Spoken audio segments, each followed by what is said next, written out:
Morning दोस्तों, percentage chapter में ही आज हम एग्ज़ाम के बेस पे कुछ क्वेश्चन आते हैं वो, और वोट के बेस पे कुछ क्वेश्चन आते हैं वोटिंग के बेस पे। तो ये दो टाइप के क्वेश्चन करेंगे। फिर उसके बाद हम दूसरा चैप्टर स्टार्ट कर देंगे। ये वो क्वेश्चन थे जो मैंने आपको मेन जो बिल्कुल मेंस में भी पूछे जा सकते हैं वो करवाए हैं। कुछ और क्वेश्चन होंगे जो हमारे प्री लेवल के होंगे, उनकी प्रैक्टिस सेट के नाम से मैं दोबारा से 10-10 क्वेश्चन का 5-5 क्वेश्चन का सेट बना के फिर वो डाल लेंगे। फिलहाल हम इस चैप्टर को इसी वीडियो में कंप्लीट कर लेंगे जो मेन क्वेश्चन है। तो इसमें पहला क्वेश्चन है, इन एन एग्जामिनेशन 42% में है स्टूडेंट हैं वो फेल हो गए हिंदी में, 35% फेल हो गए इंग्लिश में, 12% स्टूडेंट फेल हो गए दोनों में। Subject find out the how much student pass in both exam.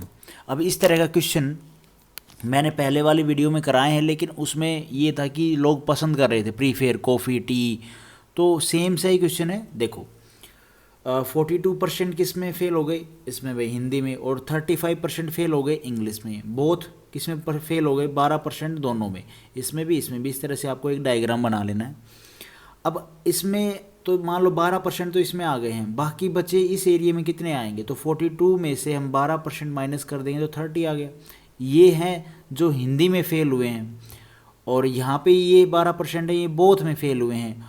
और जो 12% भी हम इसमें से माइनस कर देंगे तो इस एरिया में कितने फेल हुए हैं वो आ जाएंगे। 35 में से हम 12 माइनस करेंगे तो 23। तो इंग्लिश में इतने लोग फेल हुए हैं, तो पास कितने हुए होंगे।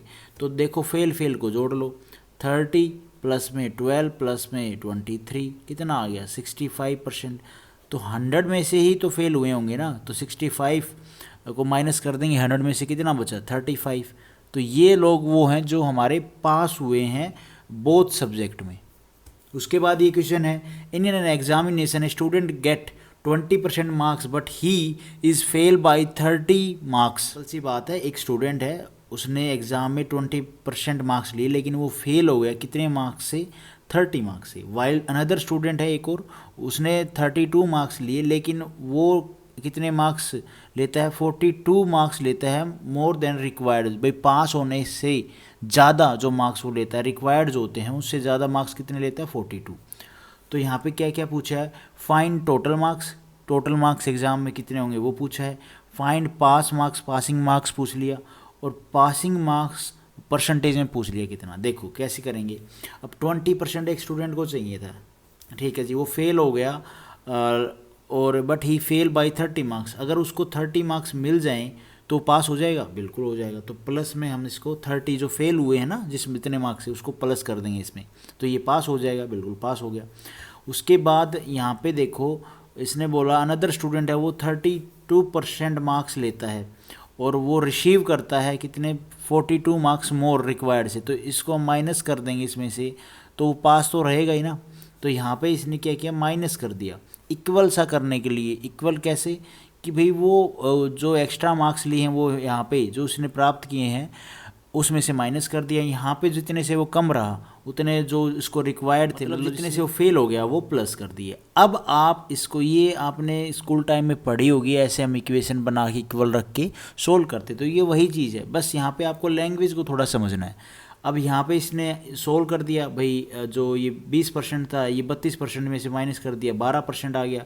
उसके बाद ये माइनस का है 42, ये इधर चला गया, प्लस का हो गया 72 हो गया। अब इसको हम काट देंगे तो 1% की वैल्यू कितनी आ जाएगी 6, 100% की वैल्यू कितनी आ गई 600। तो 600 क्या है, ये हमारे टोटल मार्क्स आ गए। पहला जो टास्क है वो हमने कंप्लीट कर दिया। आपको इतनी कैलकुलेशन करनी नहीं है एग्ज़ाम में।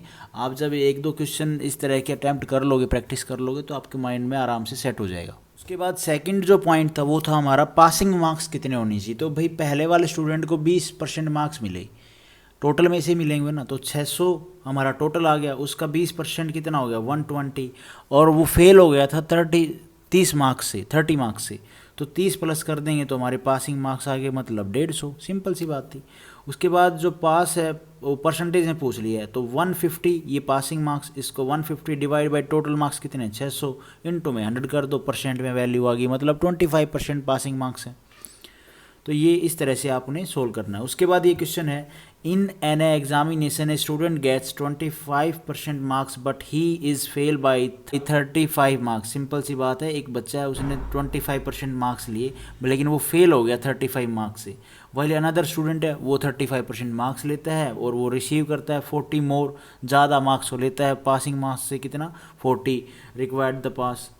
और उसके बाद find the minimum marks required to pass. Same सा कॉन्सेप्ट है, क्वेश्चन पहले वाले की तरह सेम है, बस यहाँ पे इसने क्वेश्चन कर लिया मिनिमम मार्क्स कितने चाहिए पास होने के चाहिए, ये वाली बात पूछ ली है।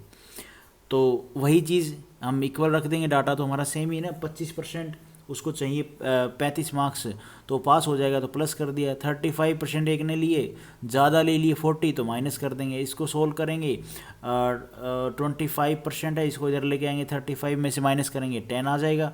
इसको हम 40 को प्लस कर देंगे 75, 1% की वैल्यू 7.5, 100% की वैल्यू आ गई हमारी, टोटल मार्क्स आ गए हमारे 750। अब इसने बोला कि मिनिमम मार्क्स कितने चाहिए पास होने के लिए, तो पास होने के लिए मिनिमम मार्क्स कितने चाहिए, हमें पहले 25% की वैल्यू निकाल लेंगे टोटल में से और इसको प्लस कर देंगे तो हमें वैल्यू मिल जाएगी। तो 750 इंटू में 25 डिवाइड बाई 100% में है तो काट देंगे तो कितना आ गया, 187.5 प्लस में 35 कर देंगे तो ये हमें पासिंग मार्क्स चाहिए। इतनी सी बात थी, सिर्फ बताने में इतना टाइम लगा, सोल्व करने में इतना टाइम नहीं लगना चाहिए आपको, मुझे भी नहीं लगना चाहिए, इवन मेरा भी सिलेक्शन नहीं हुआ है। उसके बाद ये क्वेश्चन है, इन ए टेस्ट देयर 250 क्वेश्चन। ये थोड़ा सा मेंस लेवल का क्वेश्चन है, ये प्री में इस तरह के क्वेश्चन नहीं आते भाई।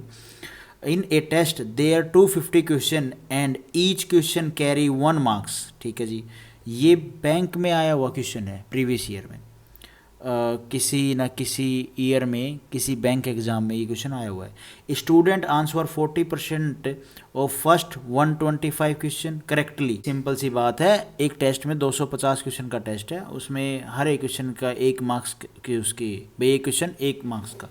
उसके बाद एक स्टूडेंट आंसर करता है 40% और फर्स्ट 125 जो क्वेश्चन है ना पहले, तो उनका 40% वो आंसर करता है उनमें से करेक्टली। ठीक है, if the student want 60% marks in their examination, लेकिन उसको चाहिए 60% मार्क्स एग्ज़ाम में, then find how much percent he must score correctly in remaining question. तो जो बाकी बच गए 125 में से 125 के बाद, तो उनमें से उसको कितने ठीक करने पड़ेंगे कि उसको 60% मार्क्स टोटल उसके बन जाएँ। ये इतना बड़ा क्वेश्चन नहीं था, बस इसको एक आपने समझना था बेसिक सी चीज़। एग्ज़ाम में ये आता तो हमें लगता पता नहीं कितना बड़ा क्वेश्चन है, लेकिन इसको सॉल्यूशन देखो आप। 250 क्वेश्चन का भाई पेपर था हमारा, एक क्वेश्चन 1 मार्क्स, तो 250 मार्क्स हो गए, 250 मार्क्स हो गए। अब इसने पहले बोला 125 के जो पहले क्वेश्चन थे उसमें से इसने 40% करेक्ट किए हैं, तो 125 क्वेश्चन 40% करेक्ट किए मतलब 50 क्वेश्चन उसने ठीक किए हैं। उसको कितने चाहिए थे, 60% वो स्कोर करना चाहता है टोटल, भाई उसको मार्क्स चाहिए। अब भाई 125 में से उसने 50 मार्क्स बिल्कुल ठीक कर दिए, जो क्वेश्चन थे वो उसने ठीक कर दिए। अब हमें इसको कितना चाहिए, 60% चाहिए ना, तो टोटल में से चाहिए। 250 का पेपर था हमारा, इसको 60% स्कोर करना है, मतलब 150 इसको मार्क्स चाहिए भाई। तो 150 में से 50 तो इसने ले आया ना, ये ठीक कर लिए इसने ऊपर, 125 में से 50 क्वेश्चन तो इसने ठीक कर लिए। तो इसको कितना चाहिए, 100 मार्क्स और चाहिए इसको, रिक्वायर्ड है जो इसको लाने हैं 60% कंप्लीट करने के लिए। तो 100 कितने में से लाने, 125 में से, भाई जो बाकी बचे हैं उन्हीं में से तो लाने हैं ना इसने 100 क्वेश्चन जो करेक्ट करने हैं। तो 125 में से तो वो 50 तो उसने करेक्ट कर लिए, बाकी 125 बचे थे, तो उसमें से इसको 100 लेके आने हैं। तो इसको हम परसेंटेज में करके, तो इसको हम क्या करेंगे, परसेंटेज में निकाल लेंगे। तो 101 लाने हैं कितने में से, 125 में से इंटू 100, अब इसको आप कैंसिल कर दो, 80% आ जाएगा। तो मतलब इसको 125 जो मार्क्स इसके लास्ट में जो क्वेश्चन है उसमें से इसको 80% स्कोर करना पड़ेगा, तब इसके जाके टोटल 250 में से 60% मार्क्स आएंगे। तो यही था क्वेश्चन, यही पूछा है भाई। रिमेनिंग जो क्वेश्चन है उसमें उसको कितना स्कोर करना चाहिए, तो 80% उसको स्कोर करना पड़ेगा 125 क्वेश्चन में से। भाई बताने में थोड़ा में भी टाइम लग रहा है, लेकिन एग्ज़ाम में आपको इतना टाइम नहीं लगना चाहिए, और ये सब आपको नहीं लिखना है, मिनिमम लिखना है। प्रैक्टिस हो जाती तो मिनिमम माइंड में इसको आप सोल्व करने की कोशिश करना। मैं ट्राई करूँगा और इस तरह के क्वेश्चन लेके आऊँ और उसको हम ऐसे ही माइंड से ही सोल्व करें, क्योंकि मैं भी यहाँ पे प्रैक्टिस हो रही है मेरी भी और आपकी भी। तो आज की क्वेश्चन इतनी थी। Thank you for watching this video. Video आपको ठीक लगी तो लाइक करना और चैनल पे नए हो तो भाई सब्सक्राइब करना।